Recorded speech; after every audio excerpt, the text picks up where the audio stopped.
It's Arsenal back to winning ways, losing 3 straight games, and now they've gone back to the winning ways. And guess what? This has been a very big boost into the camp of Arsenal because they've beaten Chelsea at the bridge by 4 goals to 2. Welcome to Rokani Media. How are you guys and where are you watching us from? This is the channel that brings you your latest news and information as far as the sports, especially football news, is concerned in there for you. Smash the like button, comment and share. And if at all you're watching us for the very first time, endeavor to go in the lower right bottom corner, smash the subscription button. After smashing it, hit the notification bell that will enable you get notified each and every time I upload video onto this channel in here. Rokani David is my name, and I'm here to really break down and do the match reaction to this well-watched game by me and my team in there, and we finally come up with the conclusions on why this game never ended in the favor of the side which goes by the names of Chelsea in there. Arsenal fans are jubilating all over the world, I know, because this is something that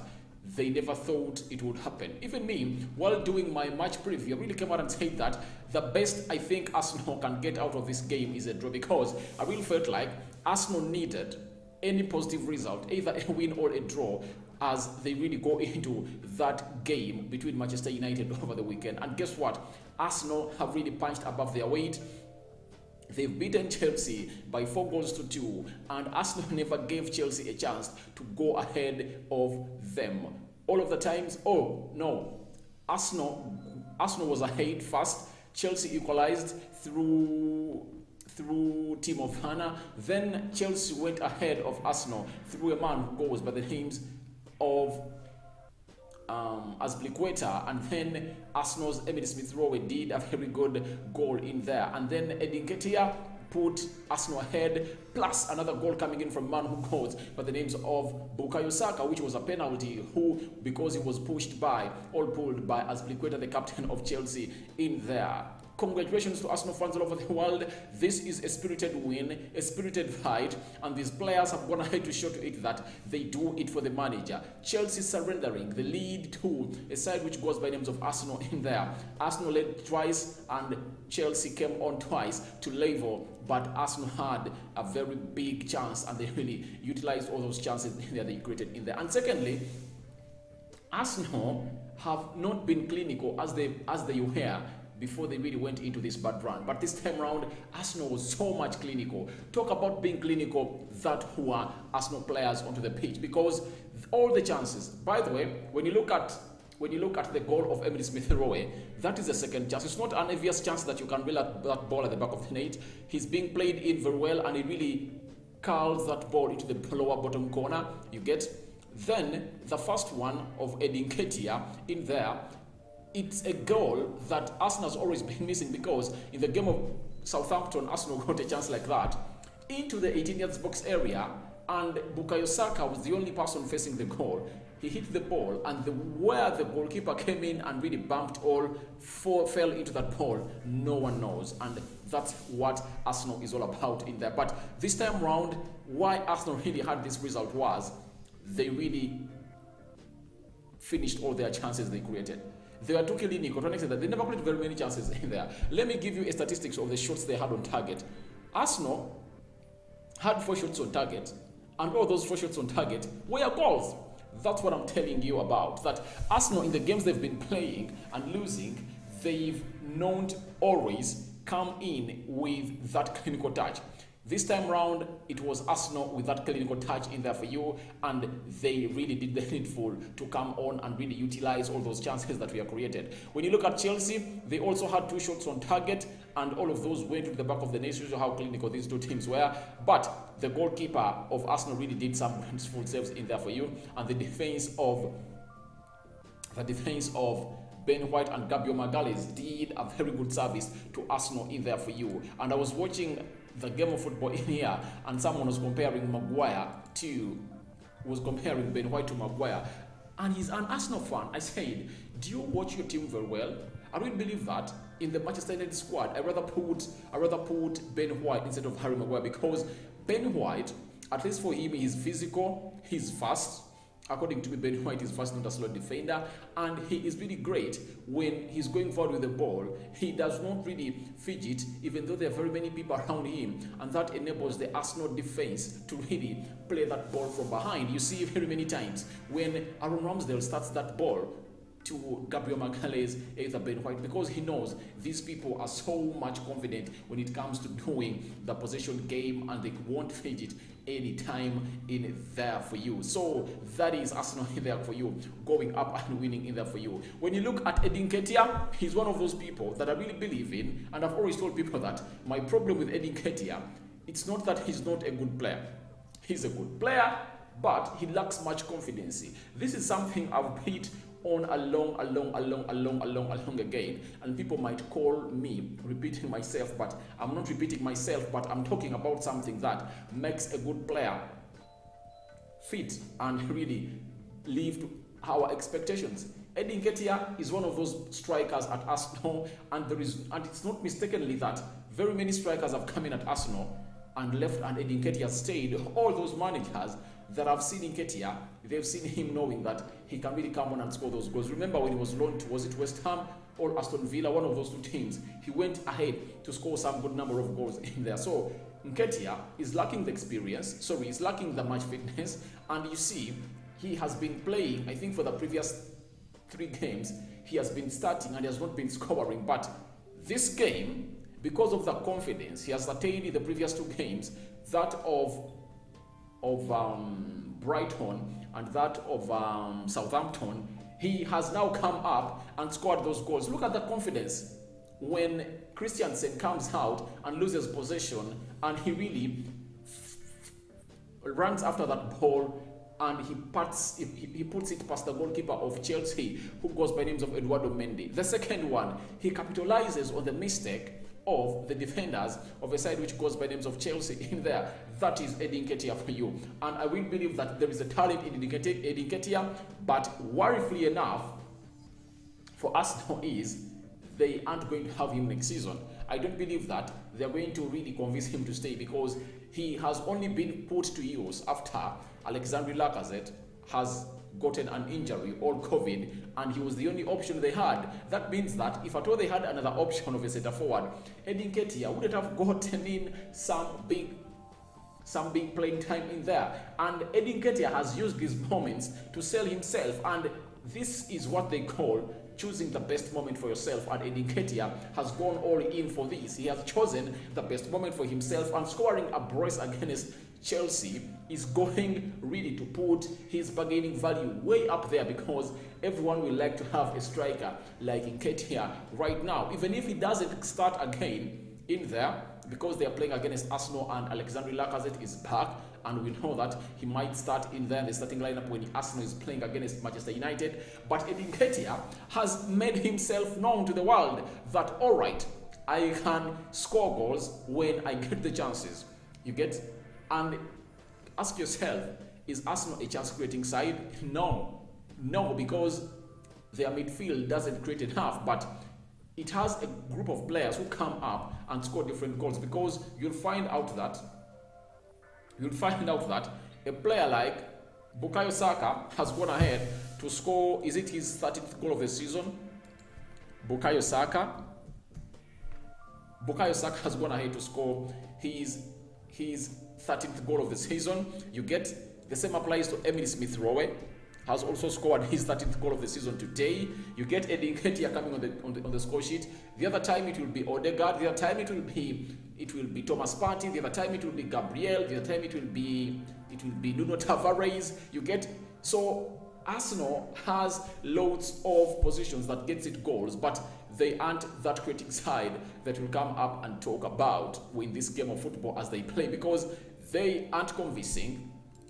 The only positive I've seen about Arsenal is there is something they are building. And if I told you are an Arsenal fan, you have to put trust into this man.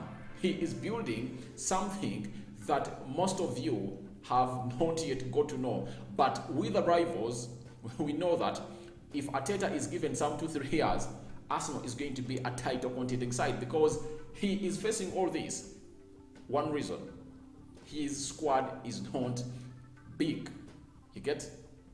But he is trying to do this with minimum resources. Now, imagine if at all he really goes in all out and gets in some other 4 players and adds them to this Arsenal side next season in the summer. Do you know what Arsenal is going to be? It's really going to be a very hard side to beat because they'll be really competing for the fourth position of the Premier League in there for you. Smash the like button, comment and share. You can as well go into the comment section and tell me who do you think your man of the match was, because in some 10 minutes from now, we are really going to do what we call the player ratings in there. You can as well tell me where you are watching us from. I really want to know where you are really watching this video from. But this is Rokani Media Football in there for you. I go to the manager, Nketiah, getting his tactics right. I was one of the people that came out and criticized Nketiah for getting out Nuno Tavares in the game of Crystal Palace, not including him into the team squad or the match squad against Brighton, and he brought him back in the game of Southampton. And that game of Southampton has really given him confidence, and see what he has displayed today. However much people say he's responsible for that second goal that Azpilicueta scored against Arsenal, to me I said no, because why do you let a person cross in that ball comfortably like that? And look at Gabriel Magalhaes, he lets that ball go past him too. So I think close to 3 people are to blame for that second goal that Azpilicueta put at the back of Arsenal in there. I think it's close to 3 people that are really responsible. But his tactics, he has gotten them right. He has gone with a 3-4-3 system. He has sacrificed Bukayo Saka into this game of football and told him, no, you are really going to play that entire line. Even Nuno Tavares to play that entire line with an attack force of Emily Smith-Rowe, Eddie Nketiah, and which other player did Arsenal start with? Let me see the starting lineup of Arsenal. I want to get it right. Yeah, with Nketiah starting in there very well. And when you look at how Arsenal played today, they really played with a 4-2-3-1 with Nuno Tavares, but Google is showing a 4-2-3-1, and when I was watching Football Sky Sports, they showed me 3-4-3. You get 3-4-3. That's what Arsenal came up with. So I don't really expect any changes in there.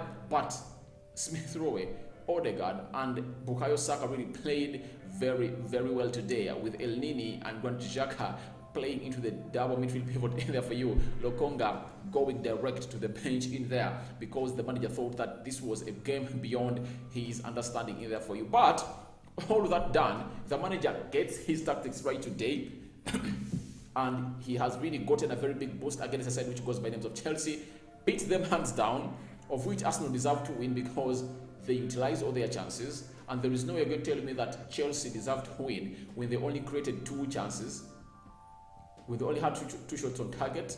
You get Arsenal had 4 and Chelsea had 2, and all of them were too clinical to accomplish all the chances they created for themselves into that game of football in there for you. But that leaves very many questions on the defense of Arsenal and Chelsea. Arsenal is playing against a side which goes by the names of Manchester United over the weekend. Manchester United has one of the best goal scorers in the world who goes by the names of Ronaldo. Do you think, according to how Arsenal defended, can they really stop Manchester United from putting a goal past them? That's the big question, because I've seen very many loopholes in the defense of Arsenal. When you look at that goal that Timo Werner scored, he was not even pressurized by any Arsenal player. He was given all space to do what he wanted. That is a player who goes by the names of Timo Werner, and he went for that shot. It deflected off Ben White, and it went to the back of the net. That's how stupid that Arsenal defense looked. But who makes them look stupid? It's the double midfield pivot of Granit Xhaka and El Nini. Where were they when Timo Werner was smacking that ball to go into the back of the net? Because if at all he had a player pressurizing him, it would have been a different case altogether. It would have been a different scenario altogether, according to me. And the second goal too, when that ball is laid into the 6-yard box area of the box of Arsenal, who is there to stop? Is it Mason Mount from laying that ball into the 6 yards area of Arsenal? No one. No one. You get? So, when you look at players like Sancho and the space that they are going to have in that game of Arsenal, you saw them against Liverpool yesterday. Look at Ronaldo, look at Elanga. I think there is going to be a very big space for Manchester United to expose the defense of Arsenal. I really believe that Nketiah should go back and organize his defense again, because Arsenal is where it is because of them not conceding very many goals. Do you know that? That's it. Arsenal is where it is because they kept very many clean sheets, close to 13 clean sheets this season. But I don't even remember the last time Arsenal kept a clean sheet, because in the previous 4 games they've played, they conceded 3 against Crystal Palace, they conceded 2 against Norwich, those are 6, they conceded 1 against Southampton, those are 7, and they've conceded 2 against Chelsea, those are 9. In the previous 4 games Arsenal has played, they've conceded 9 goals, almost 10. It shows you that they're averaging 2 goals per game that they concede. That's not a very good statistic in there when you're really in the chase of the 4th position in there, with teams like Man City, with teams like Tottenham Hotspur and Manchester United on your back and giving you a chase for your money in there. So to me, I will believe that Arsenal has got really a very good boost in there. It's really going to help them when they're really going to play a side which goes by the name of Manchester United, and I really believe that they are really good to go in there. So go into the comment section and tell me what you think about this game. Arsenal winning it by 4 goals to 2, and smash the like button, comment and share as we head into your man of the match and player ratings in there for you. When you look at Arsenal, I think Ramsdale, he didn't have lots of things to do in there, but I really believe that he put up a spirited fight, and a 6 is not bad for him, because the defense really did great to protect him from really getting those balls in there. When you look at Rob Holding, a 7 is not bad. A 7 is not bad. Gabriel Magalhaes, a 6. Yes, a 6. I think a 6 is not bad for him. I don't know how much you give Gabriel Magalhaes. Nuno Tavares, 6 also. 6. He has not appeared very good, but I really believe that he was average, and when you're average, a 6 is not bad for you. Ben White, playing as a right back, I'll give him a 6 too, because Chelsea really, all of the 2 goals that Chelsea have scored came from his side, you get? But I really believe that it was lack of enough support from Bukayo Saka, because if you are a right attacking midfielder and you're playing in a system of 4-2-3-1, you have to track back and come back and help that right back, and Bukayo Saka didn't do that enough. So I'm giving Ben White a 6. El Nini a 7. I really believe he did great into that game. His football possession game was really way high, and I really believe that he deserves to start into the Manchester United game. When you look at what he really put up today, there is no way you put him off the bench. We go to Granit Xhaka. I don't know how much you give Granit Xhaka. A 7 is not bad for him, because he really controlled well the midfield, and this time round he is really great to come up and be. He's responsible, by the way, for that second goal that Arsenal scored, the equalizer that Emile Smith-Rowe scored against Chelsea, because when you look at how Arsenal played, he really got that ball from the defense, and he ran with that ball for some good yards, and the center line releases a player who goes by the names of Bukayo Saka, who really lays it to find a man who goes by the names of Emile Smith-Rowe, who lays it into the lower right bottom corner. So a 7 is not bad for me for Granit Xhaka. Odegaard, a 7 too. He was so silent, but his passes as usual. But there is something I really believe that we've not yet seen from Odegaard, and I really believe that the manager has to work it off, has to work on it during the preseason tournament there, because they are going to play in America. I really believe that the manager has to do something great to really get us the Odegaard that we know, because he's so much talented. He should be allowed to go and do more than passing, because he can carry that ball, he can really take off players, and you saw him against Brighton. He really got Arsenal that only goal that really saw them lose to Brighton by 2-1. We know that had range or long range shot. He pulled the trigger and the ball went to the back of the net. You know that very well. So I really believe that there are more glimpses that we are seeing of Odegaard that are supposed to be turned into regulars on the pitch. But I'm giving him a 7 in there. Bukayo Saka, very much silent, but I'm giving him a 6 because he scored a penalty and got himself a goal in there. And secondly, he was the one that was pushed. And him being pushed, he's the one that was pulled. And his shirt being pulled, the referee pointed on the spot. And he came out and scored that penalty to make it 4-2 for Arsenal. When you look at Emile Smith-Rowe,